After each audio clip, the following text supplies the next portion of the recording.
अध्याय 3 कर्मयोग। कर्मयोग और ज्ञान योग का भेद। अर्जुन ने कहा, हे जनार्दन, हे केशव, यदि आप निष्काम कर्म मार्ग की अपेक्षा ज्ञान मार्ग को श्रेष्ठ समझते हैं तो फिर मुझे भयंकर कर्म युद्ध में क्यों लगाना चाहते हैं? आप अनेक अर्थों वाले शब्दों से मेरी बुद्धि को मानो मोहित कर रहे हैं। अतः इनमें से मेरे लिए जो एकमात्र श्रेयस्कर हो उसे कृपया करके निश्चय पूर्वक मुझे बताइए, जिससे मैं उस श्रेय को प्राप्त कर सकूं। श्री भगवान ने कहा, हे निष्पाप अर्जुन, इस संसार में आत्म साक्षात्कार की दो प्रकार की विधियां पहले भी मेरे द्वारा कही गई हैं। ज्ञानियों के लिए ज्ञान मार्ग सांख्य योग और योगियों के लिए निष्काम कर्म मार्ग भक्ति योग नियम है। मनुष्य न तो बिना कर्म किए कर्म बंधनों से मुक्त हो सकता है और न ही कर्मों के त्याग संन्यास मात्र से सफलता सिद्धि को प्राप्त हो सकता है। कोई भी मनुष्य किसी भी समय में क्षण मात्र भी कर्म किए बिना नहीं रह सकता है, क्योंकि प्रत्येक मनुष्य प्रकृति से उत्पन्न गुणों द्वारा विवश होकर कर्म करता है। जो मनुष्य कर्म इंद्रियों को वश में तो कर लेता है, किंतु मन से इंद्रियों के विषयों का चिंतन करता रहता है, ऐसे मूर्ख जीव मिथ्याचारी कहलाते हैं। हे अर्जुन, जो मनुष्य मन के द्वारा इंद्रियों को वश में करने का प्रयत्न करता है और बिना किसी आसक्ति निष्काम कर्म योग का आचरण करता है, वह सभी मनुष्यों में अति उत्तम मनुष्य है। हे अर्जुन, तू अपना नियत कर्तव्य कर्म कर, क्योंकि कर्म न करने की अपेक्षा कर्म करना श्रेष्ठ है। कर्म न करने से तो तेरी यह जीवन यात्रा भी सफल नहीं हो सकती है। यज्ञ की उत्पत्ति का निरूपण। यज्ञ की प्रक्रिया ही कर्म है। इस यज्ञ की प्रक्रिया के अतिरिक्त जो भी किया जाता है उसे जन्म मृत्यु रूपी बंधन उत्पन्न होता है। अतः हे कुंती पुत्र, उस यज्ञ की पूर्ति के लिए संग दोष से मुक्त रहकर भली भांति कर्म का आचरण कर। सृष्टि के प्रारंभ में प्रजापति ब्रह्मा ने यज्ञ सहित देवताओं और मनुष्यों को रचकर उनसे कहा कि तुम लोग इस यज्ञ द्वारा सुख समृद्धि को प्राप्त करो और यह यज्ञ तुम लोगों को इष्ट परमात्मा संबंधित कामना की पूर्ति करेगा। इस यज्ञ द्वारा देवताओं की उन्नति करो और वे देवता तुम लोगों की उन्नति करेंगे। इस तरह एक दूसरे की उन्नति करते हुए तुम लोग परम कल्याण परमात्मा को प्राप्त हो जाओगे। यज्ञ द्वारा उन्नति को प्राप्त देवता तुम लोगों की सभी आवश्यकताओं की पूर्ति करेंगे, किंतु जो मनुष्य देवताओं द्वारा दिए हुए सुख भोगों को उनको दिए बिना ही स्वयं भोगता है, उसे निश्चित रूप से चोर समझना चाहिए। यज्ञ से बचे हुए अन्न को खाने वाले भक्त पापों से मुक्त हो जाते हैं, किंतु अन्य लोग जो अपने इंद्रिय सुखों के लिए ही भोजन पकाते हैं वे तो पाप ही खाते हैं। सभी प्राणी अन्न से उत्पन्न होते हैं। अन्न की उत्पत्ति वर्षा से होती है, वर्षा की उत्पत्ति यज्ञ संपन्न करने से होती है और यज्ञ की उत्पत्ति नियत कर्म या वेद की आज्ञानुसार कर्म के करने से होती है। नियत कर्मों का विधान वेद में निहित है। वेदों को शब्द रूप से अविनाशी परमात्मा से साक्षात उत्पन्न समझना चाहिए। इसलिए सर्वव्यापी परमात्मा ब्रह्मा रूप में यज्ञ में सदा स्थित रहता है। ये प्रथा पुत्र, जो मनुष्य जीवन में इस प्रकार वेदों द्वारा स्थापित यज्ञ चक्र नियत कर्म का अनुसरण नहीं करता है, वह निश्चय ही पापमय जीवन व्यतीत करता है। ऐसा मनुष्य इंद्रियों की तुष्टि के लिए व्यर्थ ही जीता है। नियत कर्म का निरूपण। परंतु जो मनुष्य आत्मा में ही आनंद प्राप्त कर लेता है तथा वह अपनी आत्मा में ही पूर्ण संतुष्ट रहता है, उसके लिए कोई नियत कर्म कर्तव्य शेष नहीं रहता है। उस महापुरुष के लिए इस संसार में न तो कर्तव्य कर्म करने की आवश्यकता रहती है और न ही कर्मों को न करने का कोई कारण ही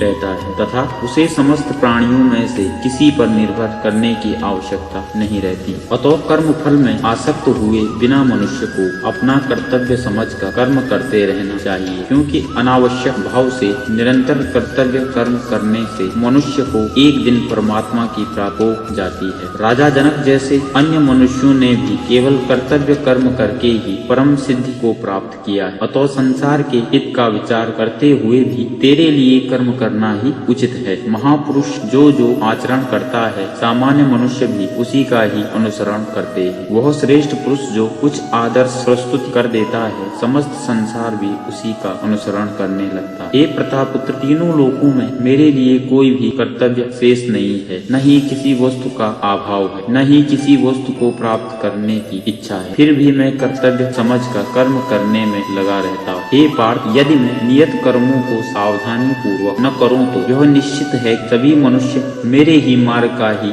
अनुसरण करेंगे। इसलिए यदि मैं कर्तव्य समझकर कर्म न करूं, ये सभी लोग भ्रष्ट हो जाएंगे। तब मैं अवांछनीय संतुष्टि की उत्पत्ति का कारण हो जाऊंगा और इस प्रकार समस्त प्राणियों को नष्ट करने वाला बन जाऊंगा। ज्ञानी और अज्ञानी के कर्म। हे भरतवंशी, जिस प्रकार अज्ञानी मनुष्य फल की इच्छा से कार्य सकाम कर्म करता है, उसी प्रकार विद्वान मनुष्य को फल की इच्छा के बिना संसार के कल्याण के लिए कार्य करना चाहिए। विद्वान महापुरुषों को चाहिए कि वह फल की इच्छा वाले सकाम कर्मी अज्ञानी मनुष्य को कर्म करने से रोके नहीं, जिससे उनकी बुद्धि भ्रमित न हो, बल्कि स्वयं कर्तव्य कर्म को भली प्रकार से करता हुआ उनसे भी भली भांति करते रहना चाहिए। जन्म से लेकर मृत्यु तक के सभी कर्म प्रकृति के गुणों के द्वारा संपन्न किए जाते हैं। अहंकार के प्रभाव से मोहग्रस्त होकर अज्ञानी मनुष्य स्वयं को कर्ता मानने लगता है, परंतु हे महाबाहु, परम तत्व को जानने वाला महापुरुष इंद्रियों को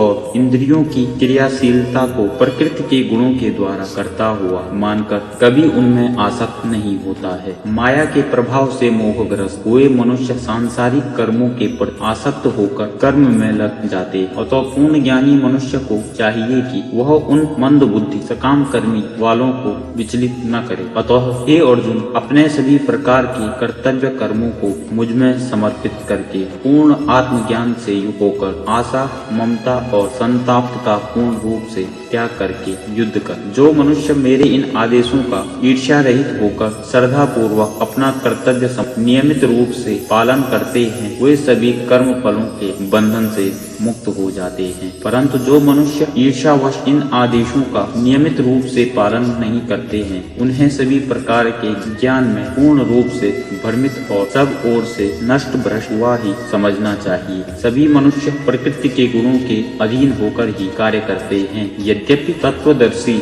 ज्ञानी भी प्रकृति के गुणों के अनुसार ही कार्य करता दिखाई देता है, तो फिर इसमें कोई किसी का निराकरण क्या कर सकता है। सभी इंद्रियां और इंद्रियों के विषयों के प्रति आसक्ति राग और विरह नियमों के अधीन स्थित होती है। मनुष्य को इनके अधीन नहीं होना चाहिए, क्योंकि दोनों ही आत्म साक्षात्कार के पथ में अवरोध उत्पन्न करने वाले हैं। दूसरों के कर्तव्य धर्म को भली भांति अनुसरण नकल करने की अपेक्षा अपना कर्तव्य पालन स्वधर्म को दोषपूर्ण ढंग से करना भी अधिक कल्याणकारी होता है। दूसरे के कर्तव्य का अनुसरण करने से भय उत्पन्न होता है। अपने कर्तव्य का पालन करते हुए मरना भी श्रेयस्कर होता है। कामना रूपी शत्रु का समन। अर्जुन ने कहा, हे विष्णुवंशी, मनुष्य न चाहते हुए भी किसी की प्रेरणा से पाप कर्म करता है। यद्यपि ऐसा लगता है कि उसे बलपूर्वक पाप कर्म के लिए प्रेरित किया जा रहा है। श्री भगवान ने कहा, इसका कारण रजोगुण से उत्पन्न होने वाले काम विषय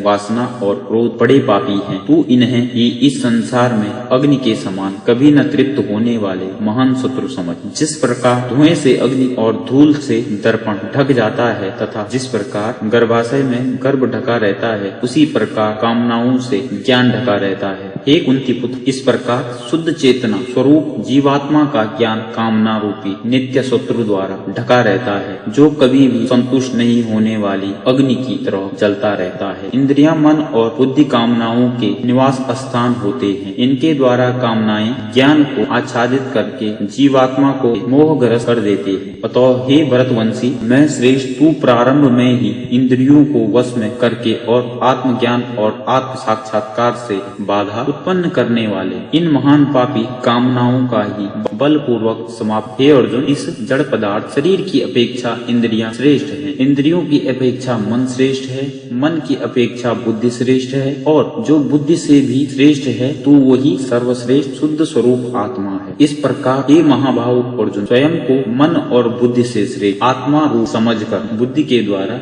मन को स्थिर करके तू कामना रूपी द्रुज शत्रुओं को मार। इस प्रकार उपनिषद, ब्रह्म विद्या तथा योग शास्त्र रूप श्रीमद् भगवत गीता के श्री कृष्ण अर्जुन संवाद में कर्म योग नाम का तीसरा अध्याय संपूर्ण हो। हरिओम तत्सत्य। मिलते हैं भगवत गीता के चौथे अध्याय में, तब तक के लिए राधे राधे।